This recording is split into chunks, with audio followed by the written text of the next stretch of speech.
High শিক্ষিত বন্ধুরা, আজকে আমি তোমাদের যে টপিকটা নিয়ে আলোচনা করব সেটা হচ্ছে কি তিনটি সংখ্যার মধ্যে বৃহত্তম সংখ্যা নির্ণয়। তবে আজকে পরিচয় করে দিচ্ছি আমাদের আজকে নতুন ক্যামেরাম্যান, সেটা হচ্ছে সবুজ সরকার। হ্যাঁ, তিনি আমার ম্যাথের ছোট ভাই এবং একই কলেজে আমরা পড়তেছি। তা দেখো, আজকে যেটা নিয়ে আলোচনা করা আছে সেটা হচ্ছে কি তিনটি সংখ্যার মধ্যে বৃহত্তম সংখ্যা নির্ণয় করার জন্য অ্যালগরিদম ও ফ্লোচার্ট। তা অ্যালগরিদমটা কি? আমাদের অ্যালগরিদমটা ছিল কোন একটি সমস্যাকে ধাপে ধাপে সম্পূর্ণ করাকে কি বলা হয়? অ্যালগরিদম। অর্থাৎ পঞ্চম অধ্যায়ের আমার প্রথম লেকচারে এগুলো আমি আলোচনা করেছিলাম। তা লক্ষ্য করো, এখানে যদি আমরা অ্যালগরিদম সম্পর্কে জানি, এখানে অ্যালগরিদম কাকে বলে? কোন একটি সমস্যাকে ধাপে ধাপে সমাধান করাকে কি বলা হয়? অ্যালগরিদম। তাহলে এখানে আমরা কি দিলাম? ধাপ 1। ধাপ 1 কি দিলাম? এখানে কাজ শুরু করি। কি করি? কাজ শুরু করি। আমরা যে প্রোগ্রামটা করি না কেন সেই প্রোগ্রামটা আমাদের কি করতে হবে? কাজটা শুরু করতে হবে। এরপরে কি? ধাপ নাম্বার 1। তাহলে এখানে ধাপ নাম্বার 1 এটা কি হবে? ইনপুট। এখানে ইনপুট কি হবে? এ বি সি নেই, কারণ এখানে কয়টি সংখ্যা? তিনটি সংখ্যা। অজানা যে কোনো সংখ্যা আমরা নিতে পারি, এক্স ওয়াই ও নিতে পারি, এ বি সি ও আমরা নিতে পারি। এরপরে লক্ষ্য করো, আমাদের ধাপ নাম্বার 3, এখানে আমাদের কি তুলনা করা বোঝাচ্ছে। তাহলে প্রথম সংখ্যা, দ্বিতীয় সংখ্যা, তৃতীয় সংখ্যা, এটা তিনটি সংখ্যা। তাহলে তিনটি সংখ্যা আমরা তুলনা কিভাবে করব? আর এরপরে আমাদের ফ্লোচার্ট দেয়া আছে, এই ফ্লোচার্ট আমাদের ডায়মন্ড চিত্র দুইটি শর্ত কাজ করে। তাহলে এখানে আমাদের কি এ বি সি এই তিনটে শর্ত আমাদের কাজ করতে পারে না। এই তিনটে শর্তকে আমরা কি করব? এই তিনটে শর্তকে আমরা উপসেট হিসেবে তৈরি করব। সেটা হচ্ছে কি এ বি, তারপরে হচ্ছে বি সি, তারপরে হচ্ছে এ সি। তাহলে এগুলোর মধ্যে আমরা এখন ভেদ সৃষ্টি করব, কে বড় কে ছোট। তাহলে দেখো, এটা আমাদের ছোট বুঝাচ্ছে, এ দেখো দুটো ছোট বুঝাচ্ছে। এই জায়গায় আবার দুটো বড় বুঝাচ্ছে, এখানে সিটা আমাদের ছোট বুঝাচ্ছে। এই জায়গায় আবার এটা বড়, সিটা আমাদের ছোট। আচ্ছা, এটাকে যদি আমরা ক্রমান্বয় করি তাহলে কি হবে? A greater than b greater than কি হবে? সি। তাহলে এই শর্ত মতে আমরা এখন কাজটা সমাধান করব। অর্থাৎ আমরা এখন বলবো প্রথম সংখ্যা থেকে দ্বিতীয় সংখ্যা তুলনা করি। তাহলে এখানে এক নাম্বারটা দেখো, আমরা কি লিখলাম? প্রথম সংখ্যা থেকে দ্বিতীয় সংখ্যা তুলনা করি। অর্থাৎ প্রথম সংখ্যা থেকে দ্বিতীয় সংখ্যা তুলনা করি। তাহলে কি হবে? আমাদের a greater than b, a greater than কি হবে? b। এরপরে আমরা 2 নম্বর ধাপটা আছে কি, এখন এই সংখ্যাটা কি কি সংখ্যা আছে? এই সংখ্যাটা আমাদের দ্বিতীয় সংখ্যা থেকে তৃতীয় সংখ্যা। তাহলে এখানে আমরা লিখব তৃতীয় সংখ্যা থেকে তৃতীয় সংখ্যা তুলনা করি। তখন আমরা কি পাবো? b গ্রেটার দেন কি পাবো? c পাবো। এরপরে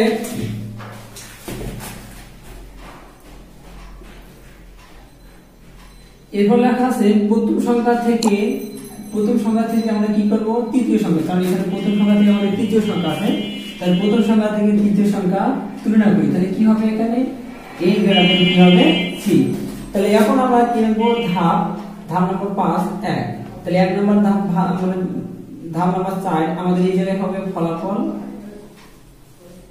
ফলাফল ছাপাই। তাহলে আমরা এখানে কি দেখতে পারি? ফলাফল ছাপাই বা আউটপুট প্রদর্শন করি বা পিডিএফ করি। আমরা যে কোনো একটা মান বসিয়ে দিলে আমাদের হয়ে যাবে। এরপর ধাপ নাম্বার 5। তাহলে এখানে কি করতে হবে? কাজটা শেষ করি। অর্থাৎ এখানে কি হবে? কাজ শেষ। কাজটা কি করি?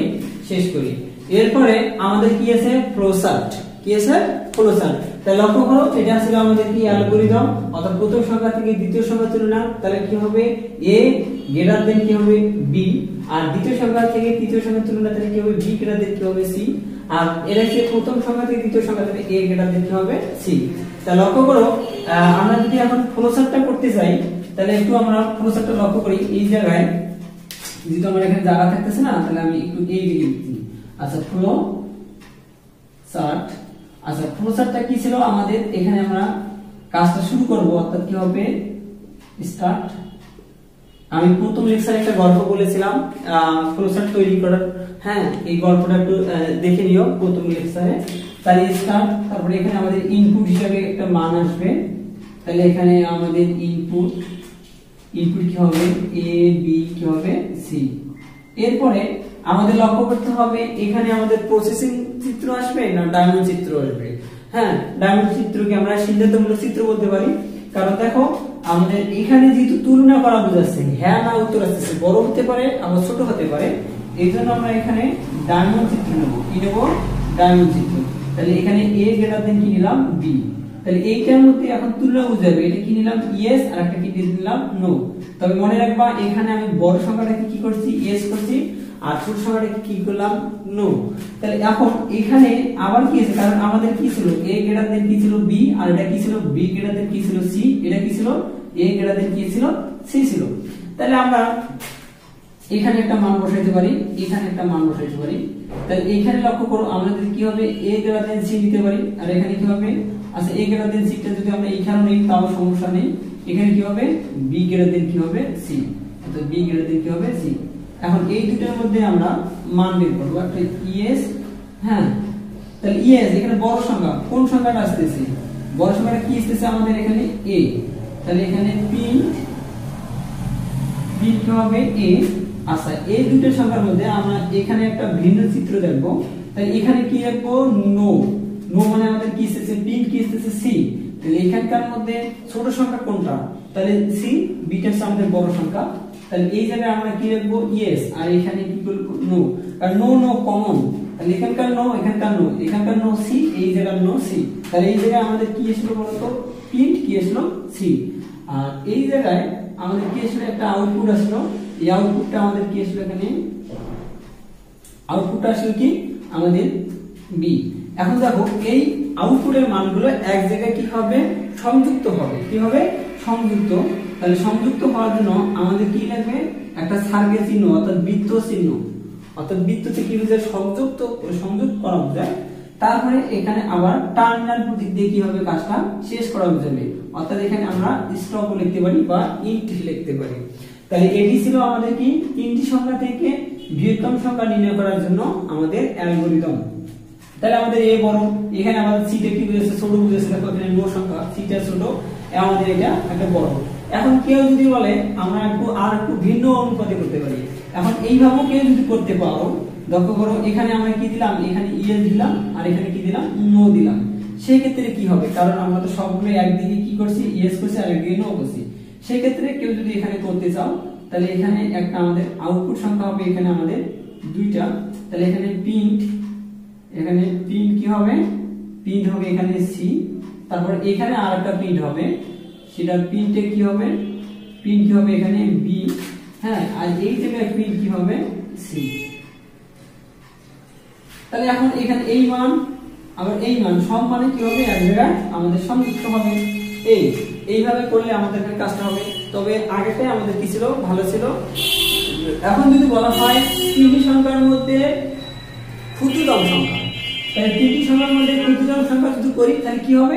একই নিয়ম করবা, আর কোনো ডিফারেন্স কিছু করতে হবে না। শুধু লেস দেনটাকে, এটা গ্রেটার দেনটাকে কি বানাইতে হবে? লেস দেন বানাইতে হবে। তাহলে আমাদের কি ছিল? এখানে এ গ্রেটার দেন বি, এ গ্রেটার দেন কি বলতো? সি। তাহলে এটা কি ছিল? বড় সংখ্যার ক্ষেত্রে। আর আমাদের ছোট সংখ্যার ক্ষেত্রে যাই, তাহলে কি হবে? A less than b, less than কি হবে? সি। যাদের গ্রেটার দেন মনে থাকে না, দেখো আমরা গ লিখে এইভাবে, তাহলে গ লিখে এইভাবে মানে কি বলতো? গ্রেটার দেন, অর্থাৎ গ আমরা এইভাবে লিখি, তাহলে এটা আমাদের গ্রেটার দেন, আর বাকি যেটা থাকবে সেটা হচ্ছে আমাদের লেস দেন। আচ্ছা, এইভাবে তোমরা একটু মনে রাখার চেষ্টা করবা। তাহলে এটা ছিল আমাদের তিনটি সংখ্যার মধ্যে বৃহত্তম সংখ্যা নির্ণয় করার অ্যালগরিদম এবং প্রসেস। তাহলে দেখো এখানে কি আছে? কোন একটি বছর অধিবর্ষ কিনা তা নির্ণয় করার জন্য অ্যালগরিদম এবং প্রসেস। তাহলে অধিবর্ষ কাকে বলে বা লিপ ইয়ার কাকে বলে? তা লিপ ইয়ার আমরা কোনগুলো বলতে পারি? যেগুলো দেখা যায় আমাদের ফেব্রুয়ারি মাসটা 29 অর্থাৎ ফেব্রুয়ারি মানে 28 মাসটা কি হয়? 29 মাস হয়ে যায়, সেটাকে আমরা কি বলি? লিপ ইয়ার সাল বলি। তাহলে এখন লিপ ইয়ার সাল তবে বের করা আমাদের কি আছে? সূত্র আছে। এখন কেউ যদি এখন বলে এখন বর্তমান 2020 সাল, এটা কিন্তু লিপ ইয়ার সাল, কিন্তু এটা আমরা ক্যালেন্ডারে বা ফোনে দেখতে পাচ্ছি যে ফেব্রুয়ারি মাসটা 29 আছে, এটা লিপ ইয়ার সাল। কিন্তু কেউ যদি তোমাকে হঠাৎ প্রশ্ন করা হয় বলে 2050 সাল কি লিপ ইয়ার সাল, তাহলে কি আমাদের কি করতে হবে? তাহলে কি হিসাব করতে হবে? না, এটা হিসাব মধ্যে তাহলে কি আমাদের ক্যালেন্ডার দেখতে হবে? তাও না। তাহলে আমরা সেটাকে ওই সালটাকে শর্টকাট ভাবে কোনো কিছু যে একটা কি করব? ভাগ করব। আর ভাগশেষটা যদি আমাদের শূন্য হয় তাহলে বলবো সেটা নির্ভুল সাল, আর যদি শূন্য না হয় তাহলে সেটা আমরা বলবো না নির্ভুল সাল। আচ্ছা, আমরা আপাতত আগে আমরা 2020 নিয়ে আলোচনা করি। 2020 সালটা নির্ভুল সাল। যদি এর ভাগশেষটা দেখো, আমরা সূত্র লিপিয়ারের সূত্র কয়টা আমাদের দুইটা, একটা হচ্ছে 400 আর একটা হচ্ছে কি বলতো 4। তাহলে দেখো লিপিয়ারের সূত্র হচ্ছে আমাদের দুইটা, একটা হচ্ছে 400 দিয়ে কোনো সংখ্যাকে যদি ভাগ করি, দেখো 400 দিয়ে কোনো বছরকে যদি ভাগ করি, ভাগশেষ যদি শূন্য হয় তাহলে বলবো সেটা হচ্ছে নির্ভুল সাল। আর যদি 4 দিয়ে ভাগ করি, ভাগশেষ যদি শূন্য হয় তাও বলবো এটা নির্ভুল সাল। তাহলে দেখো এই যে আমরা এই বছরটাকে 400 দিয়ে ভাগ করব, তাহলে 400 দিয়ে ভাগ করলে কি হবে আমাদের এটা, যদি 5 দিয়ে ভাগ দেই তাহলে এখানে শূন্য, 400 দিয়ে ভাগ করি ভাগশেষটা আমাদের কি আসতেছে না, শূন্য আসতেছে না। তাহলে দেখো আমাদের সচরাচর 4 দিয়ে আসবে না, যখন 400 দিয়ে ভাগশেষ শূন্য আসবে না তখন এ বলবে গো টু নেক্সট স্টেপ, অর্থাৎ সি প্রোগ্রামের ক্ষেত্রে বা অ্যালগরিদমের ক্ষেত্রে এই জিনিসটা বলবে, অর্থাৎ পরবর্তী সূত্রকে কি করতে হবে, বিবেচনা করতে হবে। কিন্তু প্রথম সূত্র দিয়ে বিবেচনা করা হলো না, তাহলে আমরা পরবর্তী সূত্র কি আছে 4 দিই। এখন তো দেখো আমরা 4 দিয়ে যদি 2020 এ ভাগ দেই তাহলে কি হবে, 4 × 20, ভাগশেষ আমাদের কি থাকতেছে, এখানে আবার 2 থাকতেছে, তাহলে শূন্য। তাহলে এখানে আমরা কি নিতে পারি শূন্য, কারণ এটা ছোট সংখ্যা, তাহলে এই 2 ঘর নিয়ে আসলাম, তাহলে আবার কি হলো 4 × 20, তাহলে ভাগশেষ আমাদের কি এসেছিল, দাঁড়ালো অবশেষে শূন্য দাঁড়ালো। তাহলে হ্যাঁ বলতে পারি 2020 সালটা কি সাল, লিপিয়ার সাল। তাহলে আমরা দেখো কোন একটা বছরকে 400 দিয়ে ভাগ করলে ভাগশেষ যদি কি হয় শূন্য হয় তাও বলবো লিপিয়ার সাল। 400 দিয়ে যদি না হয় তাহলে সেটা কি করবে, সে নির্ধারণ করতে পারতেছে না, সে বলতেছে গো টু নেক্সট স্টেপ, অর্থাৎ গো টু নেক্সট পরবর্তী সূত্র, অর্থাৎ পরবর্তী সূত্র কি বলতো 4, এই 4 দিয়ে ভাগ করলে আমাদের কি হয় শূন্য হয়, তাও বলবো এটা আমাদের লিপিয়ার সাল। কিন্তু কি আমাদের 400 দিয়ে কিন্তু হয়নি, 400 দিয়ে না হলে সে কি বলবে পরবর্তী সূত্র কি, তাহলে তোমরা সচরাচর 4 ব্যবহার করবা। 400 দিয়ে আমাদের আসে না, হ্যাঁ পরীক্ষার ক্ষেত্রে যে পরীক্ষার ক্ষেত্রে আসবে সেই পরীক্ষার ক্ষেত্রে আমাদের 4 দিয়ে ভাগ করলে ভাগশেষটা আমাদের বোঝা যাবে শূন্য না, কোনো শান্তি সংখ্যা থাকে। আচ্ছা দেখো আমি যদি তোমাকে বলি 2050 সাল কি লিপিয়ার সাল, তাহলে সেটা আমরা কি করতে হবে, আমার তাড়াতাড়ি 4 দিয়ে ভাগ 400 দিয়ে ভাগ দেওয়ার দরকার নেই, আমরা সরাসরি আমরা কি দিলাম 4 দিয়ে ভাগ করে দিলাম। 4 দিয়ে যদি ভাগ করি তাহলে এখানে কি হবে, দেখো আমরা এখানে 4 দিয়ে ভাগ করলে যদি করি 4 × 20, 5, তাহলে এখানে 2 গুণে কত হবে 4, এখানে 1 0, তাহলে এখানে আবার কি হবে আমাদের এটা 2 যেহেতু, তাহলে এখানে হবে 4 দুগুণা 4 × 4, তাহলে 4 × 4, আর এখানে কি হবে এই সংখ্যার সাথে গুণ করলে হবে 4 দুগুণা 8, তাহলে এখানে আমাদের 8 আসলো, ভাগশেষ কি থাকলো শূন্য থাকলো। তাহলে ভাগশেষ যদি শূন্য থাকে তাহলে আমরা কি সেটাকে নির্ভুল সাল বলতে পারি না, যদি শূন্য আসতো তাহলে বলতাম এটা নির্ভুল সাল, তাহলে এটা আমাদের কি নট লিপিয়ার সাল। তাহলে এখন লক্ষ্য করো আমরা সেটা অ্যালগরিদম এবং প্রসেসে কিভাবে প্রমাণ করব। তাহলে অ্যালগরিদমটা কি, স্টেপটা ধাপে ধাপে সম্পূর্ণ হয়। তাহলে এখানে আমরা লিখলাম স্টেপ, এটা আমরা বাংলাও লিখতে পারি ইংলিশেও লিখতে পারি। হ্যাঁ স্টেপ 1, তাহলে কি করতে হবে এখানে স্টার্ট, তারপরে কি হলো তো স্টেপ আমাদের 2, এখানে কি হবে আমাদের ইনপুট, তাহলে ইনপুট কি হবে, ইনপুট হবে আমাদের এখানে ইয়ার, অর্থাৎ একটা বছর। এখানে কি কোনো বছর দিয়েছে, এখানে কোনো বছর দেয় নাই, তাই হলে আমরা কি নিলাম একটা যে কোনো একটা বছর আমরা গ্রহণ করলাম। এরপরে কি স্টেপ নাম্বার কি বলতো 3, তাহলে এই জায়গায় আমরা কি করব, যদি কোনো একটি বছরকে, যদি দেখো যদি এই বছরকে আমরা কি করি, যদি এই বছরকে আমরা হ্যাঁ এই যে এই পার্সেন্ট মানে কিন্তু ভাগ শেষ, দেখো এই বছরকে যদি আমরা ভাগ করতে পারি, এই বছরকে যদি আমরা 4 দ্বারা ভাগ করি, দেখো এই বছরকে যদি 4 দ্বারা ভাগ করি, 400 দ্বারা ভাগ করি, ভাগশেষ যদি নির্বিশেষে কি হয় এখানে ইকুয়াল টু বলতে পারি, বা একটা ইকুয়াল দিলে চলবে। দেখো কোন একটি বছরকে যদি আমরা কি করি 400 দিয়ে ভাগ করি, ভাগশেষ যদি নির্বিশেষে শূন্য হয় তাহলে সেটা কি হবে ইয়েস, তাহলে সেটা কি হবে পি, অর্থাৎ একটা আউটপুট হবে, পি কি হবে বিপিআর। 400 দিয়ে সচরাচর হয় না, সেই ক্ষেত্রে কি বলবে, যেহেতু হয় না তাহলে 400 দিয়ে যখন আমাদের 2020 সাল 400 দিয়ে কিন্তু ভাগশেষ আমাদের শূন্য হয় না, এই জন্য কি বলছিল গো টু নেক্সট সূত্র, অর্থাৎ এই জন্য আমাদের এই জায়গায় কি হবে নো, তাহলে সে কি বলবে গো টু, এখানে কি বলতো নেক্সট স্টেপ, অর্থাৎ গো টু নেক্সট স্টেপ মানে পরবর্তী ধাপে বা পরবর্তী সূত্রকে গমন করতে বলতেছে। তাহলে এখানে আমাদের কি হলো বলতো স্টেপ নাম্বার 4, এখানে লক্ষ্য করো অন্যথায় যদি ওই বছরকে আমরা কি করি, অন্যথায় যদি ওই বছরকে আমরা কি করি 4 দিয়ে ভাগ করি, ভাগশেষ যদি নির্বিশেষে শূন্য হয় তাহলে কি হবে, যদি শূন্য হয় তাহলে ইএস কি হলো তো প্রিন্ট লিপ ইয়ার। আচ্ছা হতে পারে আবার নাও হতে তো পারে, কারণ এখানে আমাদের কোন একটি বছর আবার কোন বছরের উল্লেখ করতে দেয় নাই, তাহলে এখানে যেহেতু তাহলে হয় নাই, তাহলে এন্ড তাহলে ওই বছরটা নিবের কিনা সেটার জন্য আমাদের কি হবে, আমাদেরকে ওই আবার অন্যথায় আবার যদি ভাগশেষ শূন্য না হয় সেই ক্ষেত্রে আমাদের এটাকে কি করতে পারি, অসমান। এটাকে কি বলা হয়, নট ইকুয়াল, অর্থাৎ নট ইকুয়াল, এটা অসমান জিনিস দিয়েছে, নট ইকুয়াল টু। তাহলে এখানে আমাদের কি হচ্ছে, অসমান বুঝাচ্ছে। যদি ভাগশেষটা আমাদের শূন্য হয় তাহলে প্রিন্ট লিপ ইয়ার, আর যদি অসমান হয় তাহলে এখানে নট ইকুয়াল মানে অসমান, যদি অসমান হয় তাহলে সেই ক্ষেত্রে আমাদের কি হবে, এখানে নো। তাহলে এখানে কি হবে, এখানে নট প্রিন্ট নট, এখানে আমরা দিতে পারি নট লিপ ইয়ার, অর্থাৎ প্রিন্টটা কি হবে, এখানে প্রিন্ট, এখানে আমরা দিতে পারি নট লিপ ইয়ার, তাহলে দিতে পারি। আচ্ছা এবার স্টেপ নাম্বার কি বলতো, স্টেপ নাম্বার 5 আমরা এখানে কি করতে পারি, কাজটা শেষ করতে পারি, ইন্ট। তাহলে দেখো এইটা ছিল আমাদের কি ছিল, অ্যালগরিদম। তাহলে আমরা ওই বছরকে 400 দিয়ে ভাগ করব, ভাগশেষ যদি শূন্য না হয় সে কি বলবে, গো টু নেক্সট স্টেপ, অর্থাৎ কি করতে হবে, আমাদের 400 দিয়ে 4 দিয়ে ভাগ দিতে হবে। 4 দিয়ে ভাগশেষ যদি আমাদের শূন্য হয় তাহলে বলবো সেটা লিপ ইয়ার, আর যদি 4 দিয়ে ভাগশেষ শূন্য না হয় সেই ক্ষেত্রে আমাদের কি হবে, নট লিপ ইয়ার। তাহলে দেখো আমরা এই লেখাটা আমি একটু এই সাইডে লিখেছি, কারণ আমরা এখানে ক্লোজ করব তো।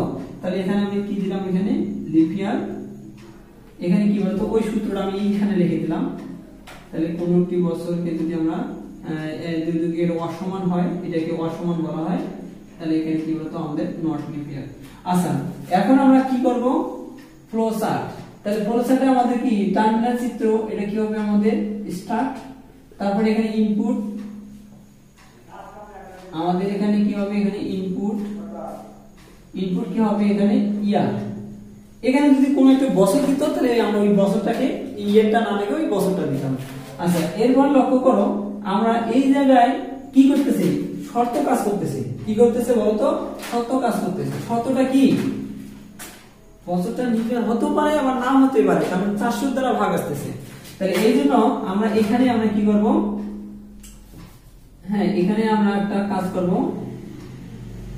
এখানে যদি ওই বছরটাকে দেখো, যদি ওই বছরটাকে আমরা কি করি 400 দিয়ে ভাগ করি, ভাগশেষ যদি কি হয় শূন্য হয় তাহলে কি বলবো, ইয়েস, অর্থাৎ কি হবে প্রিন্ট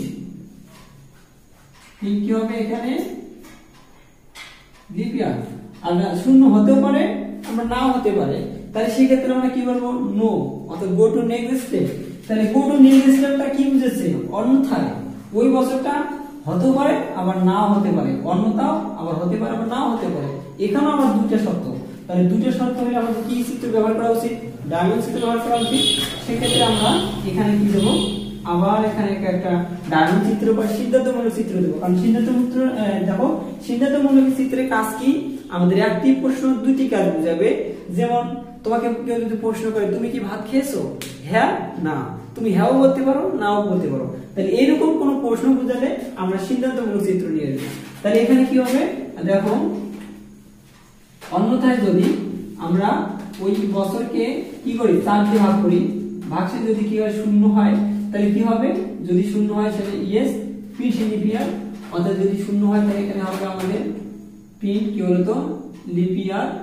আচ্ছা যদি না হয় তাহলে কি আবার গো টু নেক্সট স্টেপ দেবো, তাহলে কতবার যায়, যদি না হয় সেটাকে আমরা কি প্রকাশ করব, প্রিন্ট নট লিপ ইয়ার। তাহলে সেটা আমাদের একটা আউটপুট প্রদর্শন হলো। তাহলে এখানে আমাদের একটা আউটপুট হলো কি বলতো, এখানে প্রিন্ট এখানে নট লিপ ইয়ার, হ্যাঁ সংক্ষেপে দিলাম। তাহলে এখন দেখো এখানে নট লিপ ইয়ারটা হলে আমাদের কি বুঝাবে, এখানে অসমান বুঝাবে। তাহলে অসমান হলে আমাদের ফ্যাক্টোরিয়াল চিহ্নটা, অর্থাৎ যেটা আমরা নট ইকুয়াল বলতে পারি, নট ইকুয়াল টু। তাহলে এইখানে আমরা কি লিখবো, এন্ড। তাহলে এখানে ওই বছরটা কি করতে হবে, ওই বছরটাকে যদি কি হয় অসমান হয়, অর্থাৎ ভাগশেষটা যদি কি হয় অসমান হয় তাহলে কি হবে আমাদের 0 মানে অসমান, অর্থাৎ সেটাকে যেমন আমরা এরকম বলতে পারি, এরকম একটা মান বলতে পারি। কারণ n আর 10 সমান কখনো হতে পারে না, তাহলে সেটা আমরা নট ইকুয়াল বলতে, তাহলে সেটা হচ্ছে আমাদের এখানে নট ইকুয়াল। আচ্ছা দেখো, এখন আমরা কি করব, এই মান আর এই মান আমরা এক জায়গায় কি করব, সংযুক্ত করব। কি করব, সংযোগ, মানে এই মান আর এই মান আমাদের কি বুঝালো, সংযুক্ত করা বুঝালো। তাহলে এখানে সংযুক্ত করার পর লক্ষ্য করো, আমি একটু মানে ক্যামেরার কারণে দেখা যাচ্ছে না, তাহলে আমি একটু ছোট করে দিলাম, এটা হচ্ছে নো। তাহলে এখানে আমাদের প্রিন্ট কি বলতো, এখানে নট লিনিয়ার। তাহলে এইখানে দেখো, তাহলে আমাদের এই মানটা আসে এইখানে আমাদের কি হলো, সংযুক্ত হলো, আর এইখানে এসে আমাদের কাজটা কি বুঝলো, আমাদের শেষ করা বুঝলো। তাহলে এটা ছিল আমাদের কি বলতো, অ্যালগরিদম। যদি ওই বছরটা 400 দিয়ে ভাগ করে যদি শূন্য হয় তাহলে প্রিন্ট লিনিয়ার, যদি না হয় সেটা আমাদের নো, অর্থাৎ গো টু নেক্সট স্টেপ, অর্থাৎ পরবর্তী সূত্র। তাহলে ওই বছরটা যদি কি হয়, 4 দিয়ে ভাগ করলে ভাগশেষ যদি শূন্য হয় তাহলে কি হবে, নিপিয়ার, প্রিন্ট নিপিয়ার। আর যদি না হয় তাহলে গো টু, এখানে কি বলবে, গো টু নেক্সট সিস্টেম না বলে বলবে এটা, এখানে আউটপুটটা রোটেশন হবে কি বলতো, নট নিপিয়ার না, অর্থাৎ নিপিয়ার হচ্ছে না। যদি নিপিয়ার হয় তাহলে এদিকে প্রিন্ট হয়ে গেল, তাহলে সেটাও আমাদের এখানে এসে সংযোগ হয়ে গেল। আর যদি সামনে যদি কি হয়, নিপিয়ার অসমান হয়, অর্থাৎ ভাগশেষ যদি থাকে, তাহলে ভাগশেষ যদি কোনো অবশিষ্ট থাকে তাহলে এটা কি হবে, যে নট নিপিয়ার, সেটা হবে এদিক দিয়ে আসবে, অর্থাৎ কি হবে, প্রিন্ট নট নিপিয়ার। তারপর আমাদের কাজটা শেষ হবে। তাহলে এটি ছিল আমাদের অ্যালগরিদম এবং ফ্লোচার্ট। হ্যাঁ, তাহলে দেখো, এটা আমাদের অটোমেটিক্যালি একটু করার চেষ্টা করবা, কারণ এই নিপিয়ার গুলো আমাদের আসে, এটা কিন্তু একটা ভেরি ভেরি ইম্পর্টেন্ট। এরপরে কি আছে আমাদের সি প্রোগ্রাম। তাহলে আমি সি প্রোগ্রামটা মূলত একটা স্ট্রাকচার, অর্থাৎ একটা ক্লাসের সবগুলো আমি দেব, এবং ওখানেও কিছু আমি টপিকস দেব, এই টপিকস গুলো আমি পরবর্তী ক্লাসে দেব। হ্যাঁ, ক্লাসগুলোর ক্ষেত্রে আমি ওখানে কিছু সূত্র দেব, যে ধারা অঙ্কগুলো আছে। হ্যাঁ, একটা গল্প আকারে, নেক্সটে থাকতেছে আমাদের গল্প আকারে কিভাবে অ্যালগরিদম এবং প্রসেস করা যায় সেগুলো থাকতেছে। তাহলে পরবর্তী লেকচারের জন্য অবশ্যই আমার চ্যানেলটি সাবস্ক্রাইব করে রাখবা এবং বেল বাটনে চাপে রাখবা, যাতে পরবর্তী নোটিফিকেশনটা সবার আগে পাও। ওকে, থ্যাংক ইউ।